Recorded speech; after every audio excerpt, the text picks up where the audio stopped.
min ghoribil ittifaq. Min ghoribil ittifaqi eta tetep titik nu bieu. Min ghoribil ittifaqi eta tetep tina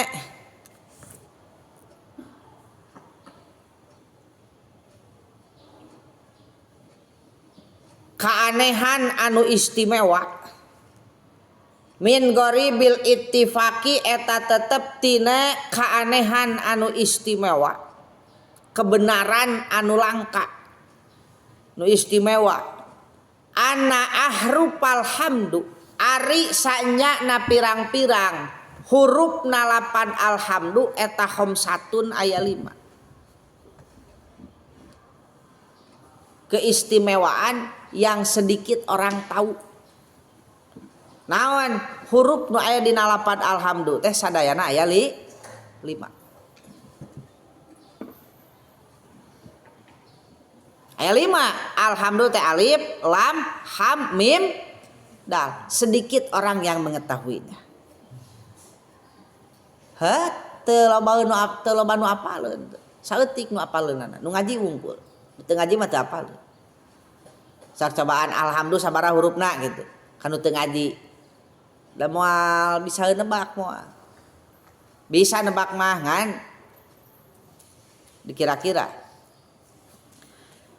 Wa qadim tudia maksudna mah kieu nyata dikawitan bihi ku itu alhamdu fil qur'ani dina Al-Qur'an naon khamsu suwarin 5 pirang-pirang surat. Ieu berbicara awana bahwa alhamdu hurufna yang sabaraha aya 5 surat. Aya 5 huruf. Dina Al-Qur'an aya 5 surat anu dimimitian ku alhamdu. Al-ula ari anu kahiji eta suratul Fatihati surat Al-Fatihah.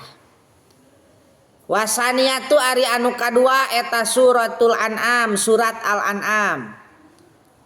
Wahya ari itu suratul An'am eta qauluhu ta'ala dauhan Allah ta'ala. Alhamdulillahilladzi khalaqas samawati wal arda wa ja'alaz zulumati wan nur. Wasali satu ari anu katilu eta suratul kahfi surat al-kahfi. Wahya ari itu suratul kahfi eta alhamdulillahilladzi anzala ala abdihil kitab. Warabi'atu ari anu nomor kaopat eta suratus sabain surat Saba. Wahya ari surat Saba eta 8. Alhamdulillahilladzi lahu ma fis samawati wa ma fil ardh. Wal khamisatu ari anu kalima eta suratul malaikat surat al malaikat. Wahya ari surat al-malaikat eta 8 alhamdulillahi fatiris samawati wal ard ja'ilil malaikati rusula. Nya sedikit orang tahu bahwa huruf 8 alhamdulillah aya 5. Di balik 5 ada keistimewaan. Naon dina Al-Qur'an aya 5 surat nu dimimitian ku 8 alhamdulillah. Waktu tima sareng ditungtungan bihi ku itu alhamdu naon khamsu suwarin 5 pirang-pirang surat aya don deui lamun bieu mah di awal pembuka surat ieu mah di akhir penutup surat dina Al-Qur'an aya 5 surat anu ditutup ku alhamdu. Aya don deui al-ula ari anu kahiji eta suratu Bani Israil surat Bani Israil. Wahia ari surat Bani Israil eta qauluhu ta'ala dauhan Allah ta'ala. Wa qulil hamdulillahilladzi lam yattakhidz walada al ayah. Kita surat terakhir. Wasaniyatu ari anu nomor kaduana eta suratun Namli surat An-Naml. Wahya ari suratun Namli eta 8 wa qulil hamdulillahi sayurikum ayatihi fata'rifunaha. Wasali satu ari anu nomor katiluna eta suratus Shaffat. Surat As-Saffah.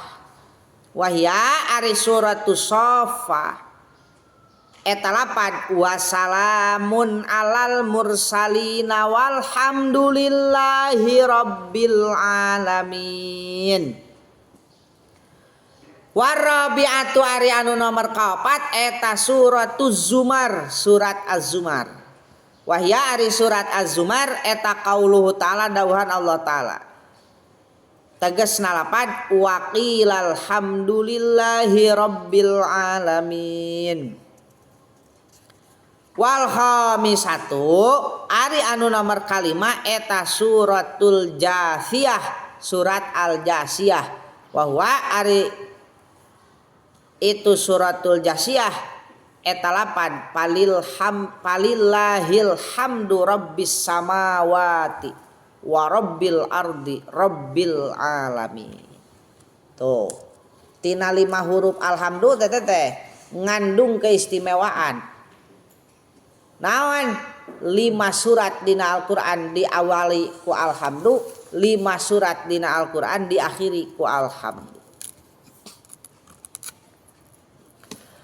Titik kala ngadau saha Ahmadul Malawi, Syekh Ahmad Al-Malawi kana lapan walhamdu.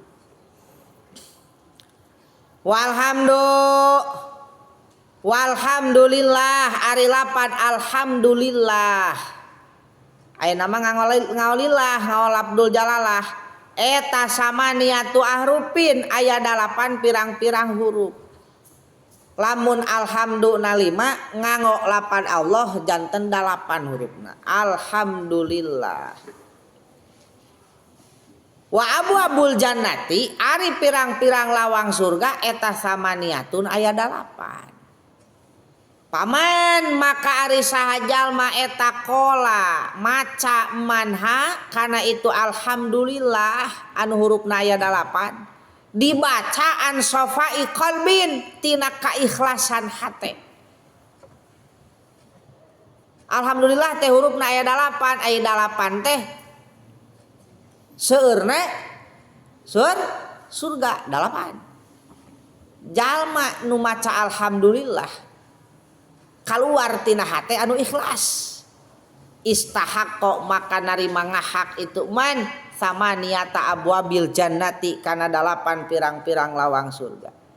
Maksudna lain lawangna ayu khayyaru tegasna dibere pilihan itu man bainaha di antarana itu samaniyah heug rek nu mana sok asup ikraman karna ngamulyakeun lahu ka itu man. Bisa ngucapkeun alhamdulillah mah urang ngan eta tah urusan ikhlas nu sabenerna hese. Wa inna ma yadhulu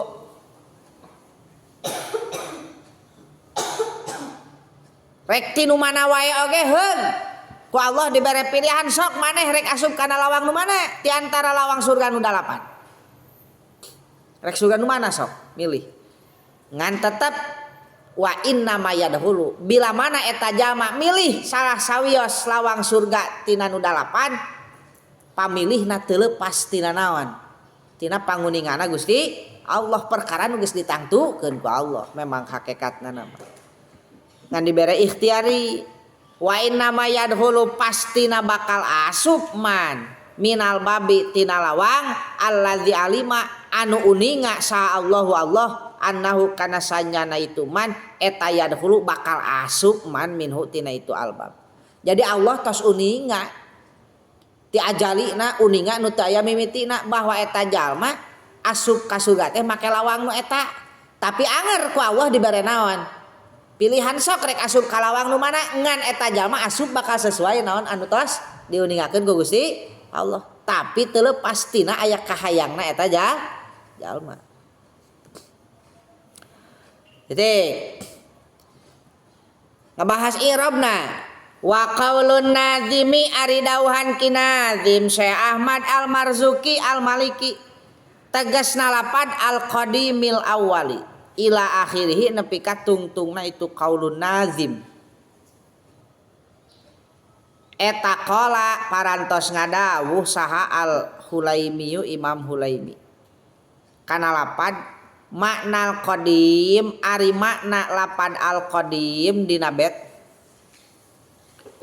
eta annahu sanyana itu al-qadim al-maujudu eta zat anu aya zat anu maujud allazi laisa anu teu aya liwujudihi eta tetep pikeun wujudna itu al-maujud teu aya naon ibtidaun permulaan nu dimaksud qadim teh dat anu maujud anu aya na teu aya permulaan wal maujudu sareng anu maujud alladzi lam yazul anu teu leungit garis miring henteu sirna itu al maujud intaha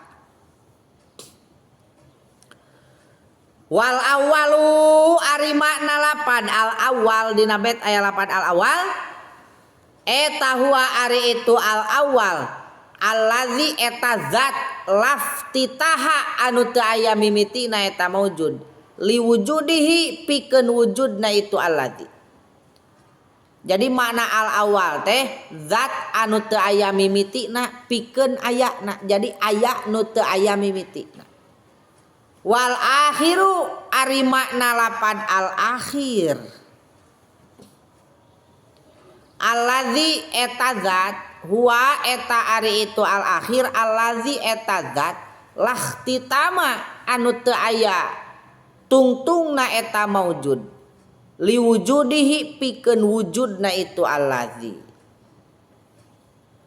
Wal baqi ari makna lapad al baqi eta bimakna ad-daimu dat anu langgeng allazi la yazulu anu henteu sirna itu allazi.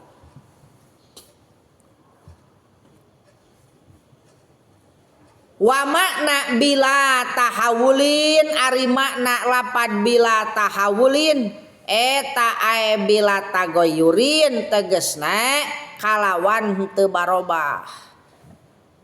Wa huwa ari bila tahawulin tafsirun eta penjelasan tafsir lil baqi pikeun lapad al baqi. Al baqi teh langgengna dijelaskeun tanpa aya perubahan. Sa kolot-kolotna makhluk umur 100 tahun lila. Tapi da anger aya naonna perubahanana teu ngora tuluy karah beuki peot. Lianna makna tahawuli karena sanyana makna lapan tahawul arti tahawul teh al intiqal eta al intiqalu narima pinah min halin tina hiji kaayaan ila halin menuju kaayaan anu saja. Jadi hartosna tahawul teh perubahan dari satu keadaan ke keadaan yang lain. Jadi termakan oleh zaman. Ari tahawul tingali tihang. Tihang teh anyar nyieun mah dicet teh alus bodas kahanapna naon warna naon eta? Hejo lin? Hejo. Teu apa urang bisi biru. Bisi koneng hejo nu kitu teh. Alus ayeuna mah jadi kumaha tuh? Meujeuhna dicet deui nya. Geus pupul itu termakan zaman tahawul disebut. Maneh mimiti ka dieu mah hideung ngabeleg-beg poek. Tapi geus lila mah di pasanten cerah nya oge kulit hideung tapi da men cerang we cerah beda aurana nanti. Itu tahawul. Robah-robah. Faidatun ari ieu eta hiji faidah. Wa'lam kedahuni ngaanjeun annal asya'a kana sanyana segala sesuatu asya teh segala rupa Anal asya'a kana sanyana pirang-pirang perkara sagala rupa perkara eta ala arbaati aksamin kabagi opat pirang-pirang bagian. Jadi nungaran asya segala sesuatu itu secara umum kabagi opat.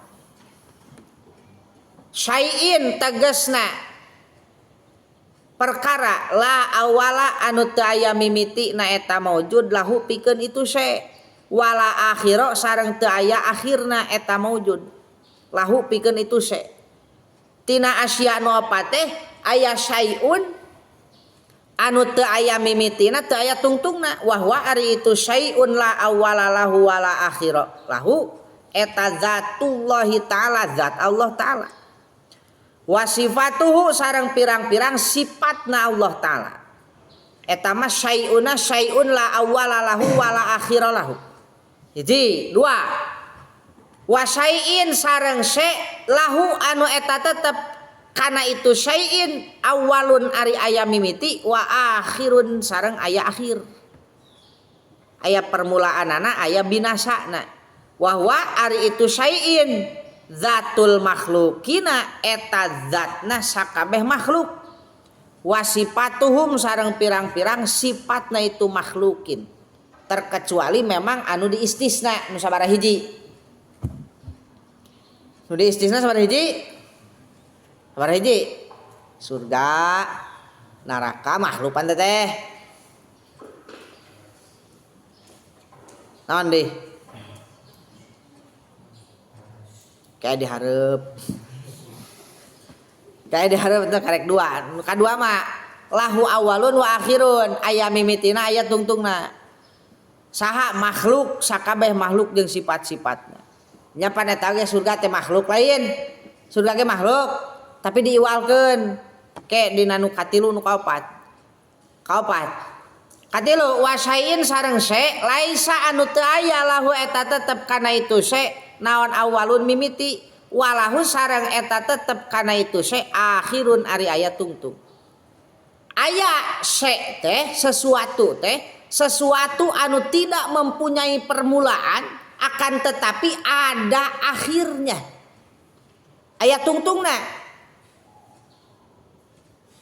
lamun disebut permulaanana teu aya permulaanana ngan aya akhirna aya seepna wahwa ari itu syai'in laisa lahu awalun walahu akhirun eta adamuna adamna urang sadayana al azaliyun bangsa azali tik ya kieu teh nya adam nu bangsa azali ayeuna posisi maneh lalagasan masan disebut boga budak can maneh teh acan ari acan mah berarti naon aya kemungkinan arek boga budak ketika panggih jeung jodona dibere katurunan ngan ku ayeuna aya can budak maneh acan jadi adamul walad pikeun maneh eueuhna budak pikeun maneh sekalipun kemungkinan bisa wae awal akhir boga naon boga budak ayeuna aya boga acan aya tah eueuh tak eueuhna ti iraha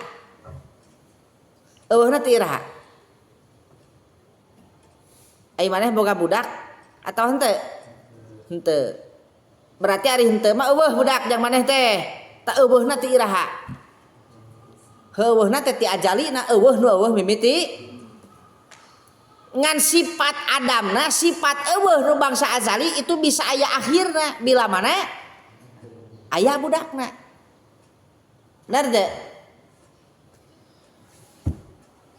eta nu nomor katilu heuh nya eureun eueuhna sabab aya nama jadi naon jadi aya ngan eueuh nu bangsa ajali mah eueuh mimiti nah, begitu aya jadi eureun eueuhnana teh ari eureun mah aya tungtungna wa kaopat wasaiin sareng perkara lahu anu eta tetep kana itu syai' awalun ari aya mimiti walaesa sareng teu aya lahu eta tetep kana itu syai' naon akhirun tungtung ieu mah sabalikna tina nu nomor 3 ada permulaan tetapi tidak akan ada akhir langgeng Wahwa ari itu eta ad-darul akhirah, desa akhirat, surga neraka. Aya naon? Kolam, Lauhil Mahfuz, kursi, aras, azbudan, azbun tulang cungcurungan, tuluy naon deui? Hah? Ruh. Tuluy naon deui? Aya keneh 7-nya. 7 neraka, surga, aras, kursi, Lauhil Mahfuz, kolam, ruh, tulang cungcurungan 8. Ngan tulang cungcurungan oge teu sapurati. Nah, teuing sakumaha tulang cungcurungan anu jelas moal hancur ku hancurna waktu kiamat. Summa sholatu wassalamu sarmada alan nabi khairi man qad wahada wa alihi wa sahbihi wa man tabi sabila dinil haqqi ghaira mubtadi. Baca heula logatna sareng. Allah.